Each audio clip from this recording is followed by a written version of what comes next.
ভালোবাসা মানে ঝগড়া করার একটু পরেই আবার বলা, রাগ করেছ? তোমার সাথে ঝগড়া না করলে আর কার সাথে করব বলো?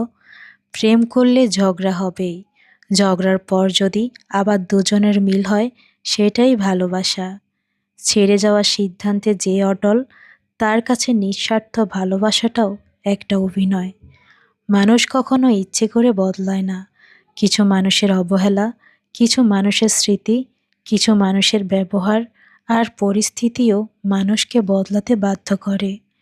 আমরা যখন কোনো মৃত ব্যক্তিকে কাঁধে করে কবরে নিয়ে যাই, তখন আমরা ভাবি যে আমরা তাকে নিয়ে যাচ্ছি। এটা মনে হয় ভুল ধারণা। বরং সে মৃত ব্যক্তি আমাদের সবাইকে নিয়ে যাচ্ছে, এইটা বোঝাতে যে এখানে তোমাদেরও একদিন আসতে হবে আমার মতো। এটাই অন্তিম ঠিকানা।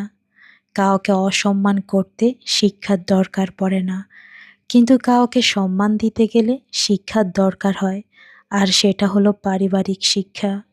মানুষ চিনতে ভুল করার মাঝে লজ্জার কিছু নেই, কারণ অমানুষগুলো দেখতে অবিকল মানুষের মতোই।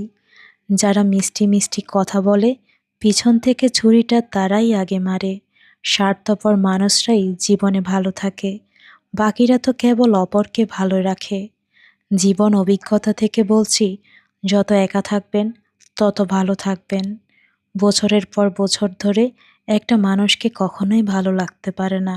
আর যদি ভালো লাগে, তবে সেটা ভালো লাগে না, সেটা হলো ভালোবাসা।